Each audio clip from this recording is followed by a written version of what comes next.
Are you ready? For this jelly? I don't think you're ready for this jelly. I don't think you're ready. Okay.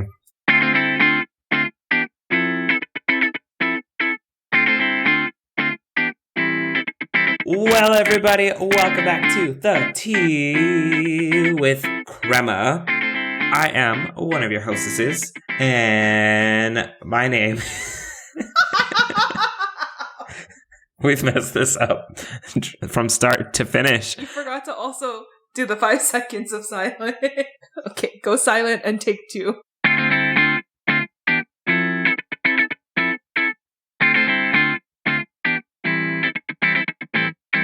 Hello and welcome back to The Tea with Crema. My name is Chris. I'll be one of your hosts today, and I'm joined from across the Pacific Ocean by my best friend, Emma.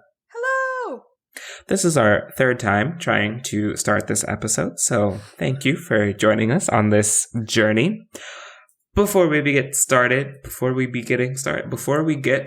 with our episode, what tea are you drinking today, Emma? Today, I am drinking another vending machine tea. This one is also by Tea's Tea, and it is, according to the translation, a dark and beautiful milk tea. I think it's a black tea with milk in it. That's what it tastes like. So it's pretty solid. Probably like your standard, if I had boba, would be drinking boba with this. But yeah, pretty good for a vending machine tea. It's in a can? It's in a can. I really thought it was in a bottle. I don't know wow. It's in a can. And it's cold too. So like during the summer, when it comes out of the vending machines here, they're cold. And then during winter, they switch over to the warm beverages. Oh, these vending machines are fancy. Yeah, but they're like they're really not that fancy, I guess, when you think about it. I've seen like really fancy ones. But yeah, maybe I'll take a video and like post it on the story so y'all can see. It's also really cheap. Like I think this was 110 yen, which is equivalent to like $1. Yeah. I mean, it's pretty tiny. I think it's about 250 mils. Yeah. So I just really want to see like a warm vending machine. Yeah. Oh, I'm sorry. It's 280 grams. I don't know how many milliliters that is, but it is 30. How do you measure a liquid in grams? I don't know. They did it though. Look. 280 grams. What? Yeah. That's not how you measure liquids. Yeah, but the other one says it in milliliters. My other tea that I got from this. Oh, you know what? I'm dumb. No, never mind. I'm still dumb. I was like 1 cubic centimeter is equal to 1 milliliter, but that still doesn't help us with our gram. I really thought I was doing something. Wrong measurements. We tried. It is okay. We tried. What are you drinking today? Today, I'm trying a blueberry basil rooibos tea. And I don't really know actually what rooibos is. But I do know that I like this tea overall, and it's by White Tea Co. But White is spelled W-I-G-H-T. Oh. And I don't know. It has, like, I can definitely taste the blueberry, but it's not an overpowering because a lot of blueberry things are blueberry featuring something else. But this feels very like the green tea. It has the blueberry flavoring, which kind of sweetens it up a little bit. And it's just really enjoyable. It's not too overpowering or anything. Huh, interesting. Because I see, how do you say it? Rooibos? I don't know. I just guessed. I think according Rooibos? to Google, it's pronounced rooibos. Like rooibos. Did you hear that? Rooibos. So it's pronounced rooibos, but I've seen it all over Japan, like that kind of tea, but it's always unsweetened, and you know how I feel about my sweetened tea. And so, but I know that it has like lots of benefits because I've seen it like all over the magazines, like drink rooibos.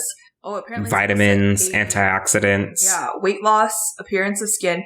But it's funny because that's how they like market tea out here too, is like not shiny skin, but you know, they meant skin, but they say it says like shiny skin, anti-aging. You like, gonna glisten. You know?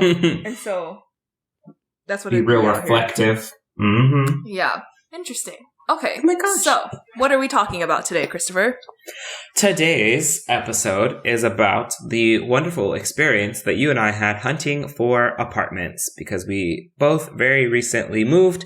So we took on the roles of being apartment hunters, both domestic and abroad. Mm-hmm. So this is our apartment hunting episode. Yeah. And if you're a fan of House Hunters International or House Hunters just in general, that is literally what Chris and I just went through. It was, we'll give a final grading at the end because I have thoughts about how this went. So let's start off first was, why did you move, Chris? I'd been living in the same place for like 4 years, and it was a 1-bedroom, and I had it in my head that I just didn't want to pay over a certain amount for a 1-bedroom apartment. And so I moved, which it's fine. No. And so like, along with your moving though, like what was happening to your rent every year though? Every year? I mean, I don't know if this is like what it's standard for everywhere. They made it seem like it's, every year the rent just goes up. But I think my biggest complaint with the rent going up is that if you're going to make the rent go up, like do something to make it worth the increased rent. And the only thing that they had really done was paint the apartment buildings, these weird set of clashing colors that didn't make any sense. So instead of having like beige and brown apartments, I then started living in gray and brown apartments. And it was weird. So that's why. It just didn't make any sense. Mm-hmm. Yeah. So I actually did 2 sets of moving. We downsized our apartment because my mom and I were forever roommates. So we were living in a 2-bedroom, ended up moving to a 1-bedroom. And after looking all over the world for different apartments, ended up in the same complex in a 1-bedroom apartment. It's fine. That's neither here nor there anymore. But I did end up moving across the Pacific Ocean and moving to Japan. And so my experience is a little bit different from other international school teachers because what I have come to learn is that some schools actually have like housing already in place. Like they put all of their teachers in like almost a compound.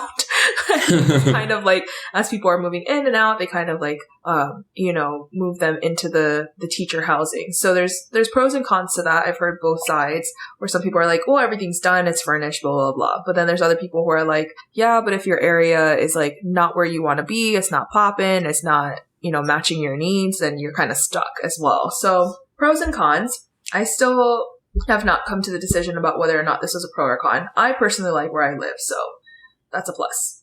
45 minutes away.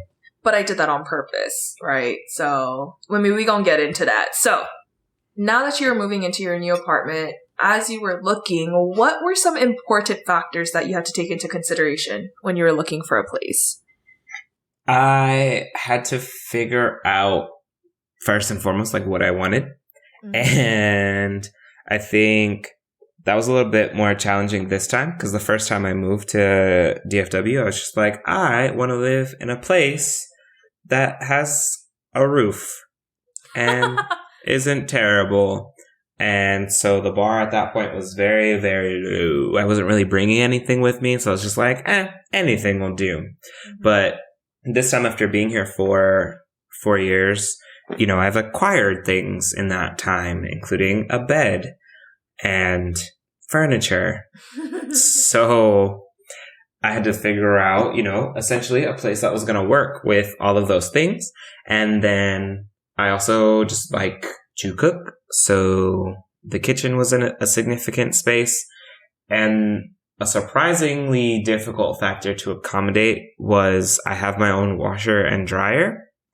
And so I've learned that apartments typically come in one of 3 different fashions when it comes to laundry. And that is, you do the laundry in a centralized area. Mm-hmm. It comes with a washer and dryer, or it comes with washer and dryer connections. Mm-hmm. And so the first place I lived in had washer and dryer connections. So I bought a washer and dryer. And now that I have a washer and dryer, I wanted another place that had washer and dryer connections. So I think that was the biggest logistical challenge of the whole thing. Also, I just don't do centralized laundry. It just doesn't work for me. I love laundromats.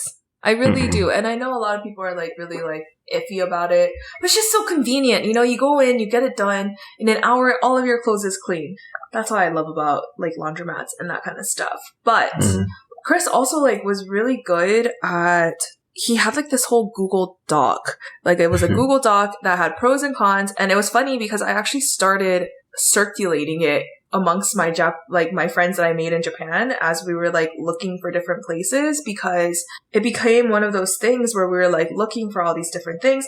I personally had no idea what I wanted. The only thing that I knew for sure that I wanted was I didn't want to be in a 1-bedroom. And that was just because I was anticipating that I would get a lot of visitors. Like, it's Japan. Everyone's been like, oh, you know, like when we come to visit, blah, blah, blah. Also, we're shut down right now. So I don't know if that's going to be able to happen while I'm still here, but it's been nice to have the space. But with that came along, I couldn't afford to live near my school. And so I went from having like a literal maybe 10-15 minute commute to having a 45-minute commute on a train that's typically really crowded. So, you know, you take some, you win some, and you lose some. That was really it. Also, important factor. Sorry, I'm like looking at the notes. I was like, wait, what else did I write? Apparently, Japan gets lots of earthquakes, which a lot of us know. I just had a really big earthquake on Thursday, and it was like, when they scaled it, it was a 6.1. I was sitting where I currently am sitting right now. My desk started shaking. I also put together my own desk, so I thought it was collapsing on me. I thought that I was like, this is it. This is when it dies on me. Also my chair was shaking, and I built both of these things, and I was like, oh my god, like, what are the odds of both of them falling down at the same time? And then I looked around and I was like, oh wait, we're like in an earthquake right now. So something one of my friends who had already lived here, she had suggested that when I look for a place, also look for places that are nearby to the evacuation center. So like, thankfully I'm maybe 2 minutes away from the evacuation center, but that was something that I had never had to take into consideration before, is like, where am I going to go if there's a national, you know, natural disaster?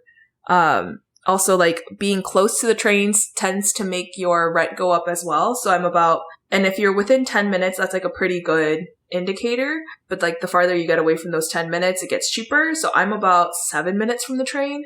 So that also like made my cost go up a little bit more too. But like, in comparison to what I'm paying here versus what I was paying in Texas, that's like, it's not even a comparison. Like, it's crazy. So I don't even know what that means. Is that crazy good, crazy bad? Oh, I'm sorry. Crazy good. So like, I'm about to put my business out there, but I also believe that it's important to be transparent, because when you are coming to a different country, it's really important to know, like, is your company going to pay for any housing? Are they going to give you a stipend? With teaching, what I've noticed is that in this international school circuit is that either they'll provide you a stipend or they'll provide you the housing. So for my school, they provide us a stipend. So they give us the equivalent of basically $1,050, so $1,050. I pay for my apartment $1,180, which means that coming out of my own pocket, I'm paying $130 for a 3-bedroom apartment. So crazy good, I think. But again, 45-minute commute. Could I have lived closer to my school for, you know, the same budget I had? Yes, but then I would have been in a 1-bedroom apartment. So it was. Or you could have just been coming more out of pocket. I could have, yes, but I didn't want to. So there were decisions that were made. I personally love where I am. I like having this like separation between school and home, because what I did notice tends to happen is that, like, because we're in this foreign country, you tend to only hang out with other like expats who can speak English and like do all these things. And I wanted to be more immersed in the Japanese culture and like the Japanese community. And I was afraid that, knowing myself and knowing how like comfortable I get, I would have been like that person that only hangs out with the people I work with. So that was like also something I had to take into consideration. So yeah. So while you were hunting, how many apartments did you end up looking at? Do you remember? I think almost 10. Somewhere around 10. Were you fatigued at the end of it? No. I think had my timeline been a little different, I definitely would have preferred to have gone to more, actually. Really? Mm-hmm. I mean, I enjoyed the whole thing. Mm-hmm. The experience of like trying new places and seeing what they had to offer and being in those spaces. I will say it's just funny because I don't even like talking to people. So it was definitely like a source of like, oh my God, I gotta go like talk to these people again every time I would go to a new apartment. But I don't know. I would imagine, I've never gone house hunting, but I would imagine it's like when you're trying to buy a house, and it's just nice to be able to go in, and like some places are definitely better than others, but to know that in a way, like you are kind of controlling the journey. So you're coming in and you're telling the people, this is what I want. This is what I'm looking for. You got it or you don't got it. This is what I'm more willing to be flexible on. And so I think I enjoyed the whole experience, and I think I would have preferred to have gone to even more places than I did. And because I got to see a lot of places, and even now I like drive past apartments, I'm like, dang, was that the one? Oh no. Did you were there any places that you like walked in and immediately was like, I don't need to see the rest of it? I would say, actually, no, not really. There weren't any places, like I've had that experience. In the very first time I moved to Dallas, Fort Worth area, there were definitely some places where I like walked into I didn't even walk to the apartment. I just walked into the office and was like, nah, this is not it, friends. But this time, I would say not as aggressively. There were. And it wasn't so much, I think the thing that like definitely had me like, oh no, at some of these places were the price to square foot ratio. Because there were some places that were smaller than my old apartment. And my old apartment was not small by any means. It was size. There were places that were like charging for, 600, 650 square feet, talking about, okay, that'll be $1,400, $1,500 a month. And I'm just like, for this broom closet? No. And of course, I like to entertain it because, one day I'm thinking I want to move into a tiny home of some sort. But I don't, a tiny home is different than a tiny apartment. So I just like walked into some of these apartments and was like, this is a scam. You charging people too much for this. Oh no.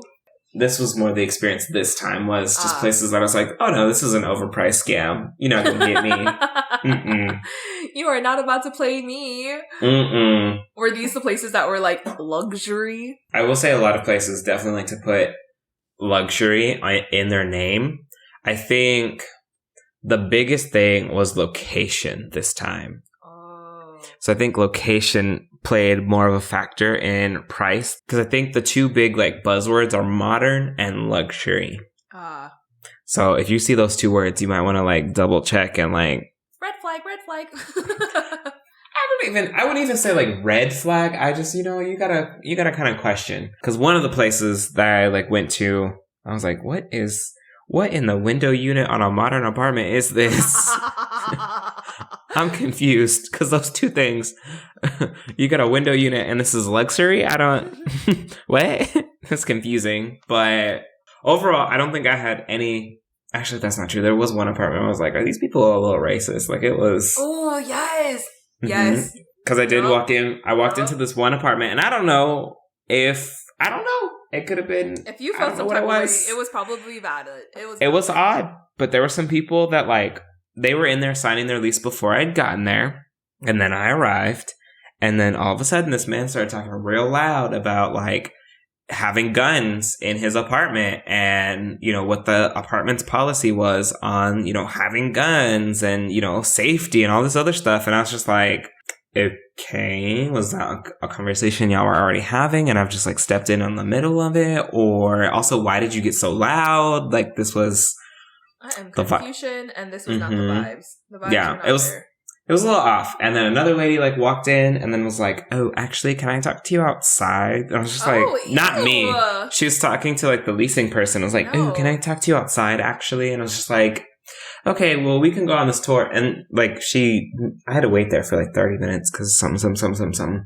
But I don't know. The vibes were just not right on that one. So I think that was like my overall worst experience on apartment hunting this most recent time. The thing is like, we're in Fort Worth, and so it's like, it's so hard to tell because you could be in some place and it's like, I mean, it's not hard to tell racism. Like, it's very rampant in Fort Worth, but it's hard to tell that, like, are you going to be walking into the situation where you're, like, going to feel unsafe? So you didn't have any roach experiences? I didn't know, but please tell the viewers, the listeners, what you talking about, because... Tell me why, y'all. So I'm apartment hunting with my mom. Isaac is with me. And already Isaac walks through this place and he's like, no. He's like, he's like, we grew up in some suspect housing. He's like, but our housing was much nicer than this that we're about to go into. And so it's like in this area that's like pretty close to an affluent area. So I was like, we're adjacent, maybe that's going to mean like we're going to be in a pretty okay area. And so we walk in and Isaac's like, nah, this not it. And I was like, let's just go in. We're going to look at it, blah, blah, blah. So the woman who's giving us the tour is like, yeah, I live on property, blah, blah, blah, blah. Like this would be your unit if you guys were to come here. Goes to open up. So Isaac's already like looking at the cabinets and he's like opening them up. He's like, this is like a terrible paint job. He's like, in the summer, this is literally going to melt. Like there's no way this is going to stay on.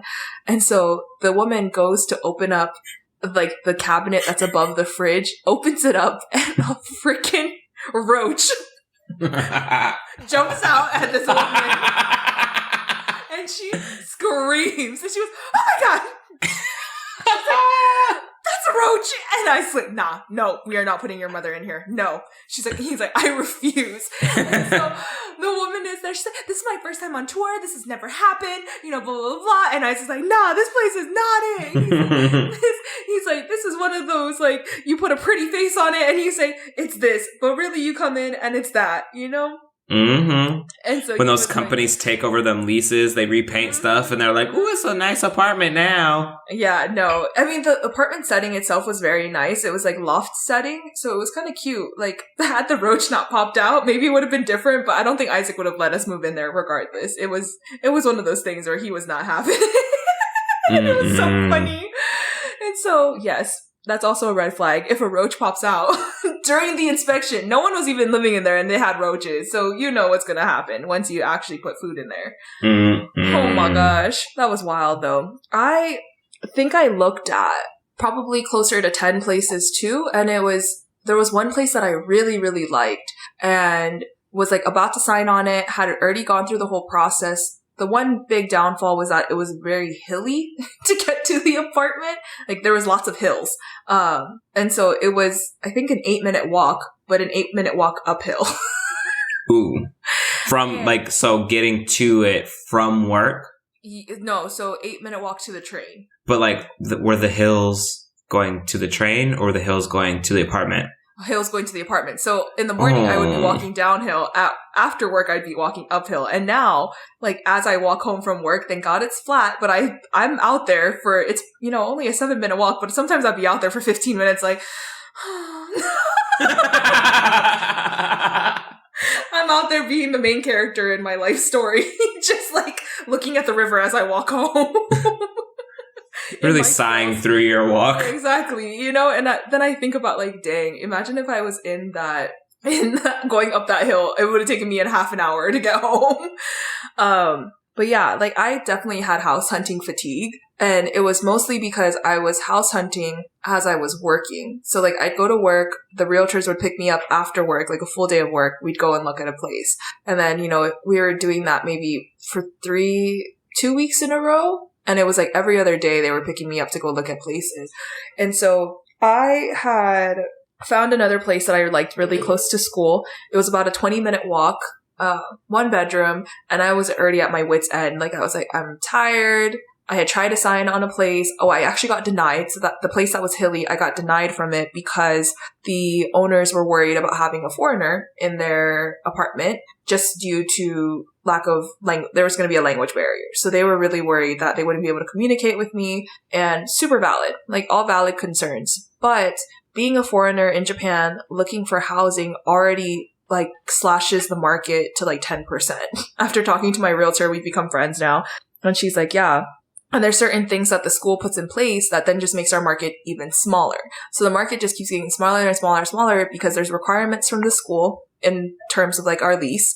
And then there's requirements from the housing companies. So for example, like in Japan, your initial costs can be anywhere from like $5,000 to $10,000 just to get into the apartment. There's like, you pay 2 months of rent, you pay something called key money, which is like, basically like, I don't even know how to explain key money, honestly. And then you pay a fee to your realtor, and then you pay, changing locks, and then you pay, there's like all these different costs. And so Key money isn't changing the locks? nope. It's a whole different cost. And so like, yes, I only pay, $1,180 a month. But in order for me to even move in was, I think my initial costs were on the lower end. I think my initial costs were maybe like $5,000, but I had another friend who moved closer to school and hers were like damn near $10,000. Now, the school helps us out because they know we're coming in, maybe some of us don't have savings and stuff like that. So they do like give us a loan, as we're moving in, and it's an interest-free loan. So thank goodness for that. But it was like one of those things where all of us were trying to be strategic, because if we live here longer than our 2-year contract, are we going to be able to afford to do the initial cost all over again, And so a lot of people, and so I'm like, even as like if I were a working person, like if the US did it that way, like there's like housing would be so inaccessible. Like it's already inaccessible as it is. But can you imagine just like on top of that? It's wild. So, because having savings versus having $10,000 in savings, those are not the same. No, those are not the same things at all. And then it doesn't sound like any of this money that you would pay for, this $5,000, $10,000, whatever, none of it comes back. These aren't like deposits that you're putting on apartments and then it comes back to you at the end. This is just $5,000 to $10,000 that you just have up and spent on something that will never be yours. Yep. That's a lot on an apartment. Yep. I already complain about rent.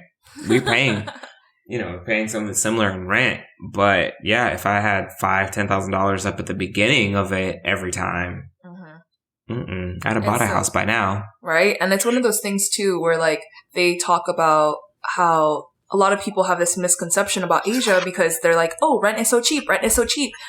But to even get to that point where it's so cheap, it's because the upfront costs are exorbitant. It's like, it's so wild to me. And like, thankfully I do have a very good paying job here, but like hearing how much just like a corporate person makes and then would have to then put into that, like I make more than, like I'm pretty healthy, like upper middle class here, which is wild being a teacher. So yeah.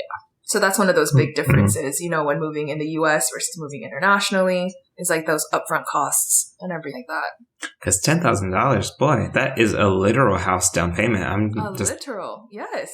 Now, granted, ideally, you'd probably want to have closer to, depending on how much house you're buying, like 20, whatever. But I mean, also, like, they have special lending programs, first-time buyers, teachers, blah, blah, blah. So, like, $10,000, if you had to make me get $10,000, I'm like, I'm going to buy a house. Yeah.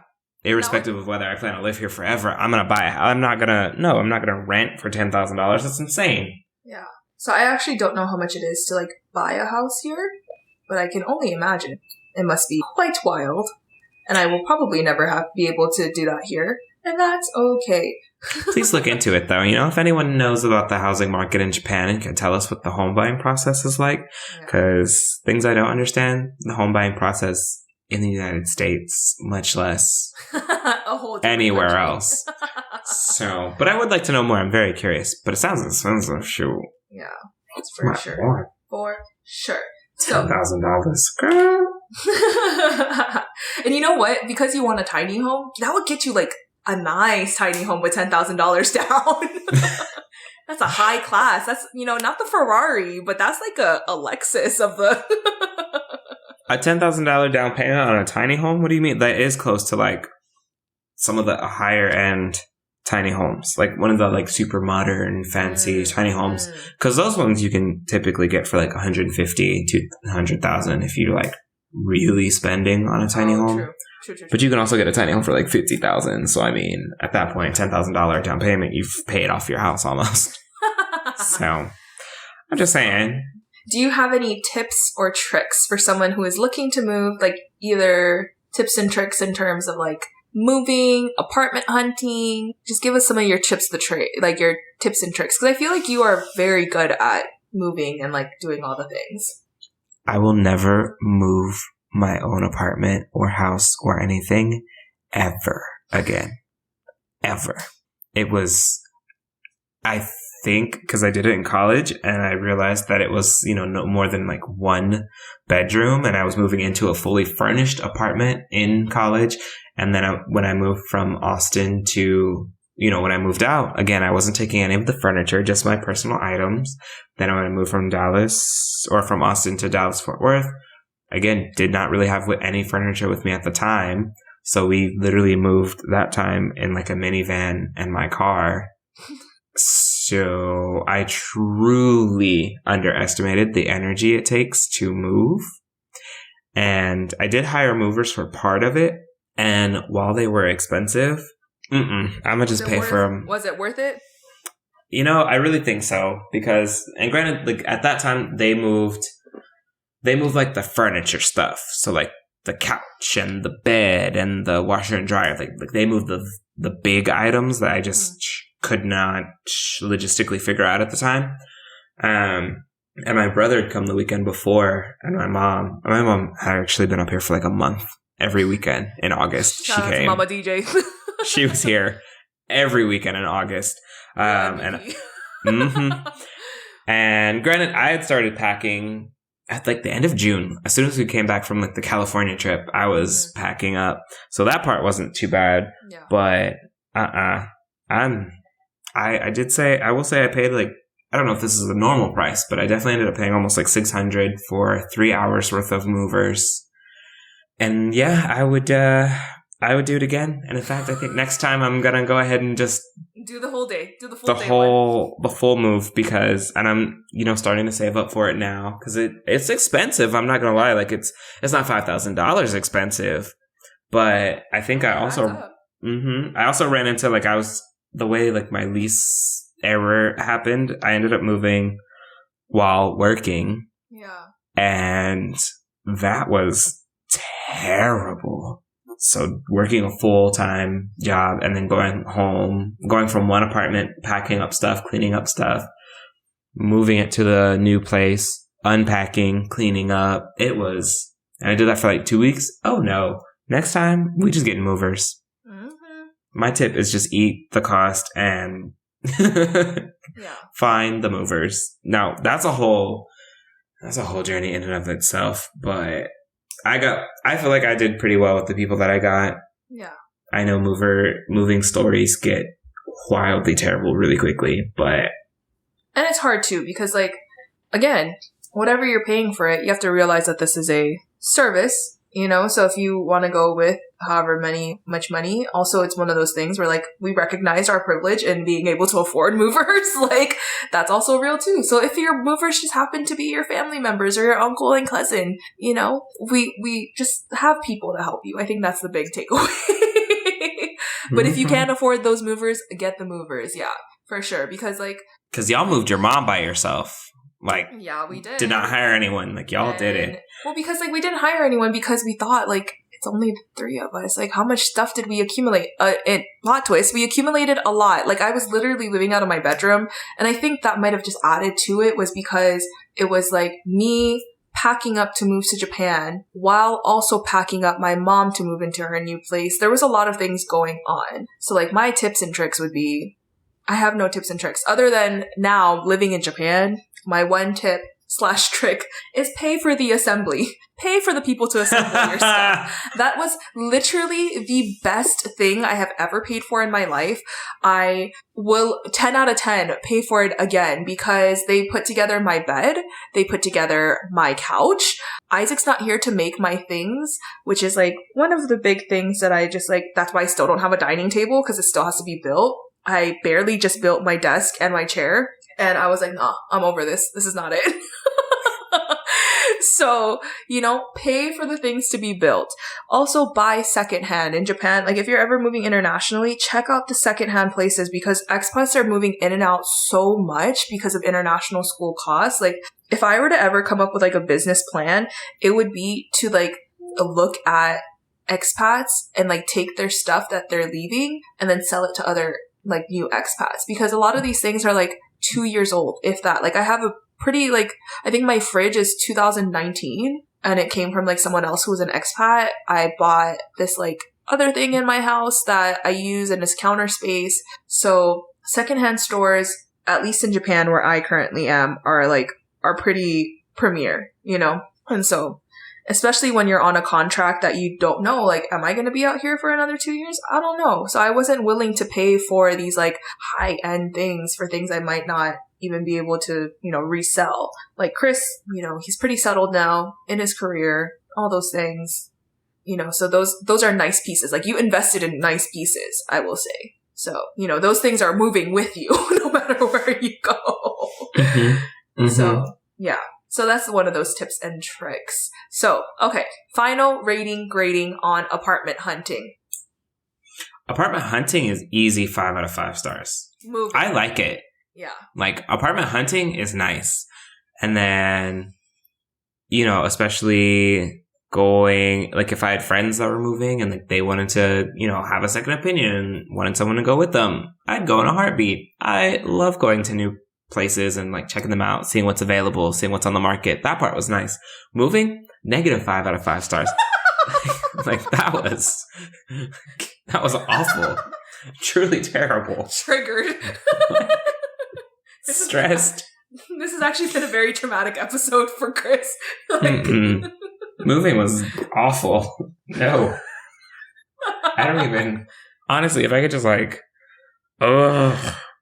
just wake up one day and all my stuff was in wherever I'm moving next, that'd be great. Right? Which, you know, can be done with movers. Shoot. I don't know, because you still gotta, you gotta monitor them still. Yeah, that's true. That's true. Because I will say, and again, this was a pretty awesome experience overall, but I wasn't prepared for how many questions they were going to ask me. Oh, that's true. But, you know, they were trying to provide their service, so. Mm-hmm. It was true. Like, what about this? Or where are we putting this? What is this made out of? What do you do with this thing? What do you want done with this? Where should we put this? Do you want us to put this together? Do you want us to take this apart? And I was just like, this is a lot of questions. I just wanted to like lay on the floor while y'all did all the things, but basically it sounds like you were your moving people were like 2-year-olds that are very strong. But again, I get it. I've never had like another experience, so I don't know what it's like to have people that don't ask questions, but it's probably better that they were asking questions and like checking in, making sure everything was going well. So I would, you know, maybe if you want to shout them out, give them a little bit of a recommendation to people's. Ooh, let me Did you remember. Google review them? Did I what? Did you Google review them? No.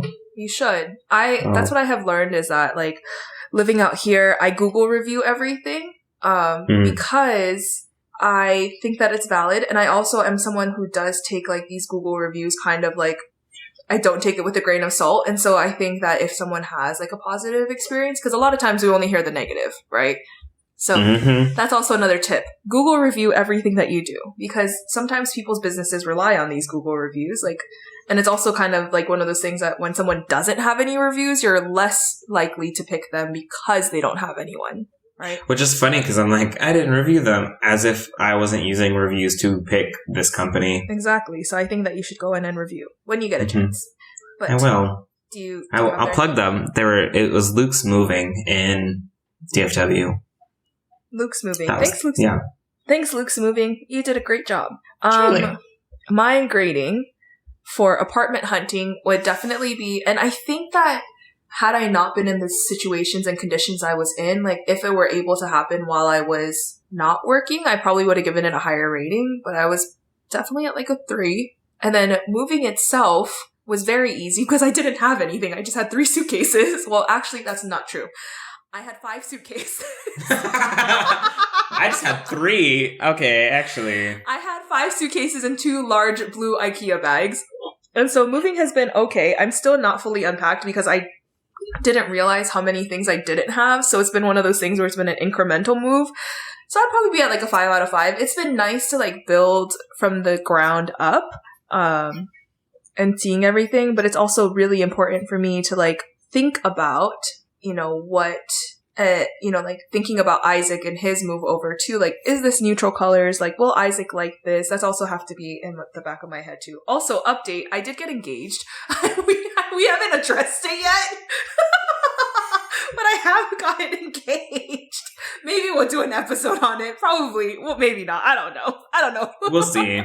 We're working through it. There's a lot there. There's a lot to unpack with being engaged abroad. Especially like the schedule in which it's kind of like there's a lot going on. The schedule in which it happened, the schedule in which it's happening. There's a lot going on. Some people might wonder if it's even, was this the moment that it would have happened naturally? Did it only happen because of circumstances? Is he a green card hoe? Maybe. So, now that we are at the end of our episode, done our ratings and gradings, Christopher, it is time for our rapid fire questions! Bam, bam, bam, bam! Ba-doop, boop, boop. Da, da, da, da, da, da, da, da, da, da. Okay, ready? I have my question. Take it away. I was thinking, because I had it earlier, and then I was like, no, where to go? Found it. Okay. Nailed it. So, we talk about the apocalypse a lot. I don't know if it's like a normal amount that we talk about it too. Like, is it? I don't know. Anyway. Not sure, but we do. So, my question is, we've talked a little bit about it, but rapid fire question. What is your role in your apocalypse moment, It's the apocalypse. It's happening. We're assuming you're stateside again with your typical like family unit. The apocalypse has just happened. Boom. What's your role? What is Emma doing during the apocalypse? Is this before or after I cried? It really depends on you. Am I in the role now? Okay, so like the craziest part of the apocalypse is over. So like the people who we've at least established that you've made it through the 90% who die immediately. We're in it. We are in the apocalypse now. I feel like I would still be very much so like the researcher, like, is this safe to be eating? I don't know. But like we don't have internet, so I'd have to like rely on my brain knowledge. And so I think this is why I also like take in lots of random bits of knowledge because hopefully the trivia will help me through the apocalypse. Had I not died in the beginning already, which I am almost certain, like 99% sure I would die in that first wave. Like, would be dead. I mean, there's a 90% chance that you die in the initial. Only 10% of people survive. Exactly. And of the 10%, like how much of that is just like you were in the right place at the right time? And how much of that is like, do you really want to live through that? I don't know. Like, I don't know if I'd be able to survive. So let's just say that I did survive. I would definitely be like, If it was like you and I would definitely like you would be the leader and I'd be the follower. But if it's me by myself, I think I'd have to like take on that like, okay, this is where we're going, this is how we're moving, this is what we're doing. See, I was visualizing it as like you, your mom, and Isaac. Oh, see, if it's me, my mom, and Isaac, then I definitely think I'm the leader. My mom is definitely the chef. She gonna make us, we gonna live with whatever we got. And then Isaac would be like the muscle. Yeah. Valid. Like, I think that, he would be the hunter-gatherer. Please fact check us, Isaac. Yeah. Because I also feel like he's going to argue with you about who's really the lead here. But I think he would still take my lead. I think that's the thing. Yeah. What would you be? Well, statistically, I'd be in the 90% as well.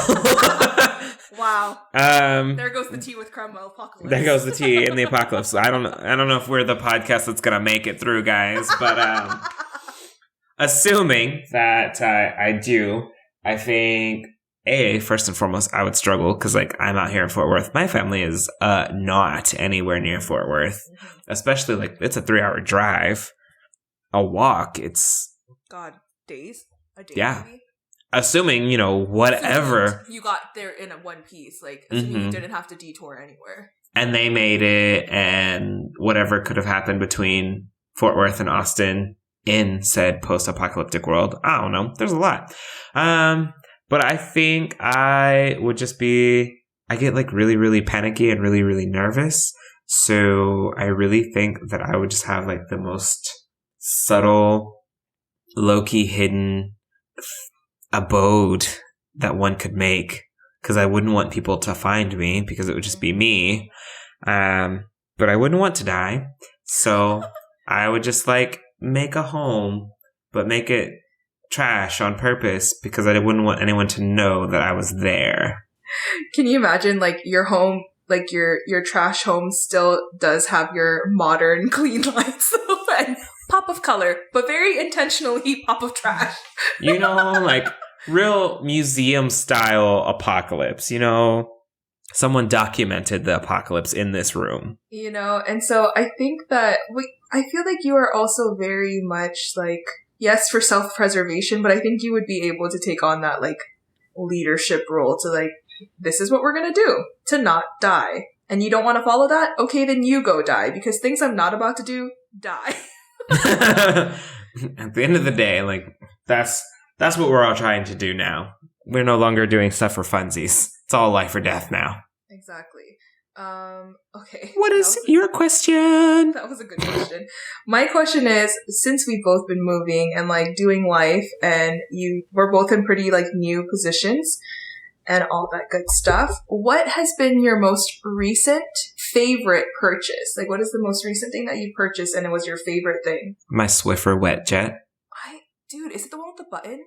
The button and it shoots the water? Yeah. Yeah, I love the Swiffer wet jet. I have cleaned my floors so much because it's just so easy. You're just like, boop, zzz, and you just clean the floor. Yeah, and it's very affordable too. I will say that. You know, it's like $30. And then the refills are like $20, $30. Well, I just bought some. So the pads are $14, and you can buy the heavy duty ones, or you could buy the regular duty ones, and I buy both. So I've only used the heavy duty ones up to this point because I'm like, it's me just now moving in here, so I like to clean things like super thoroughly. Yeah. But I just recently bought like the regular ones, and so now I'm going to alternate between the two. Cool. So it's not the one that you have like the pack goes in it? Oh, the liquid part? Yeah. Yeah, I have that one. Oh, I haven't had to buy the liquid solution yet. Oh, okay.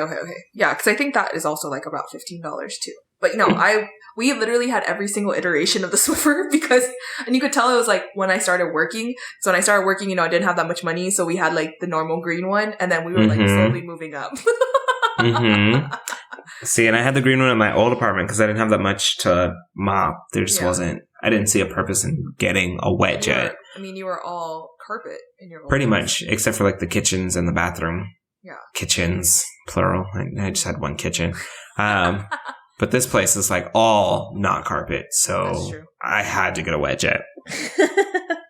My most favorite thing, well, now I feel bad, like I should be adulting and be like, oh, my favorite thing that I bought was a mop. No, my favorite thing that I just most recently bought was my Doc Martens. Those are important. I bought myself some Docs, and I'm so excited because I've been literally eyeing these Docs for so long. I originally wanted these sandals, and I had been like sending them to Now, like, should I buy it? She's like, do it! And they got so bad that like our algorithms on Instagram were changing to Docs. And then all of a sudden decided last minute to end up getting the boot version, which is also what I was looking for.